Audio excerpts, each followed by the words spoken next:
मित्रों नमस्कार। मैं GSL पांडे आज आपके लिए हिंदी विषय लेकर आया हूं और हिंदी में सूफी कवि, भक्ति काल के सूफी कवियों के विषय में और उनकी रचनाओं के विषय में आप सबको विशेष जानकारियां दे रहा हूं। मित्रों, भक्ति काल में दो प्रकार के कवि हुए, सूफी कवि और संत कवि। आज मैं प्रसिद्ध 20 कवियों के विषय में आपको कुछ जानकारियां दे रहा हूं। मित्रों, पहली रचना है हंसावली। हंसावली जो थी यह असाइद कवि के द्वारा रची गई सन 1370 ईस्वी में। इसका नायक राजकुमार था और राजकुमारी हंसावली थी। यह राजस्थानी हिंदी भाषा में रची गई है। इसी प्रकार अन्य रचना है चंद्रायन। यह मुल्ला दाऊद की सन 1379 में इसके नायक लोरिका और चंदा हैं। यह अवधी भाषा में लिखी गई है। इसी प्रकार लखमसेन पदावती कथा, यह दामोदर कवि की रचना है। 1459 ईस्वी में लिखी गई। इसका नायक लक्ष्मण सेन, नायिका पद्मावती। यह राजस्थानी भाषा में लिखी गई है। इसी प्रकार सत्यवती कथा, इसके रचनाकार हैं ईश्वरदास। यह 1501 ईस्वी में लिखी गई। इसका नायक ऋतुपर्ण है, नायिका सत्यवती है। तो नायिका के नाम पर इस कथा का नाम सत्यवती कथा रखा गया है। यह अवधी भाषा में रची गई है। मित्रों, इसी प्रकार मृगावती बहुत प्रसिद्ध रचना है। यह कुतुबन के द्वारा रची गई है और यह 1503 में इसकी रचना हुई। इसका नायक राजकुमार और नायिका मृगावती है। तो यह नायिका के नाम पर इस पुस्तक का नाम लिखा गया है और यह भी अवधी भाषा में रची गई है। इसी प्रकार माधवानल, कामकंदला, इसके रचनाकार हैं गणपति। यह 1527 ईस्वी में रची गई है और इसके नायक माधव हैं और कामकंदला नायिका है। यह भी राजस्थानी हिंदी भाषा में रची गई है। और अगली रचना है पद्मावत, जो बहुत ही प्रसिद्ध रचना है।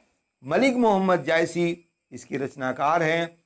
1540 में यह रची गई और रतन सेन एवं नायिका पद्मावती है और यह अवधी भाषा में रची गई है।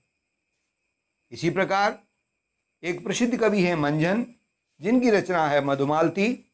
इन्होंने 1554 में रचा और इसके नायक मनोहर और मधुमालती हैं। अवधी भाषा में इसको रचा गया है। इसी प्रकार कुशल लाभ ने 1473 ईस्वी में ढोला, मारूला, दोहा यह रची और इसमें नायक राजकुमार ढोला और नायिका मारवाड़ी है। यह राजस्थानी हिंदी भाषा में है। और इसके बाद कल्लोल कवि हैं, जिन्होंने 1556 ईस्वी में माधवानल कामकंदला चौपाई लिखी है और इसमें नायक माधव और नायिका कामकंदला हैं। राजस्थानी हिंदी भाषा में इसको लिखा गया है। और इसी प्रकार कवि नंददास ने 1568 ईस्वी में रूप मंजरी नाम की रचना की। इसमें नायक कृष्ण और नायिका रूप मंजरी है। ब्रज भाषा में इसको लिखा गया है। इसी प्रकार कवि आलम ने 1584 ईस्वी में माधवानल कामकंदला नाम की रचना की। इसमें नायक माधव और नायिका कामकंदला हैं। यह अवधी भाषा में लिखी गई है। और इसके बाद उस्मान कवि ने सन 1613 ईस्वी में चित्रावली नाम की रचना की है। इसमें नायक सुजान और नायिका चित्रावली, अवधी भाषा में इसको रचा गया है। इसी प्रकार कुहकर कवि इनकी रचना सन 1618 ईस्वी में रस रतन नाम की हुई है। इसमें सोम नायक है और रंभा नायिका है। यह अवधी भाषा में रची गई है। इसी प्रकार शेख नबी ने 1619 ईस्वी में ज्ञानदीप नाम की रचना की है। इसके नायक ज्ञानदीप हैं और नायिका देवयानी है। अवधी भाषा में इसको रचा गया है। और इसके बाद कासिम शाह कवि ने हंस जवाहिर नाम की रचना की है, जिसमें राजा हंस नायक है और रानी जवाहिर नायिका है। यह भी अवधी भाषा में लिखी गई है।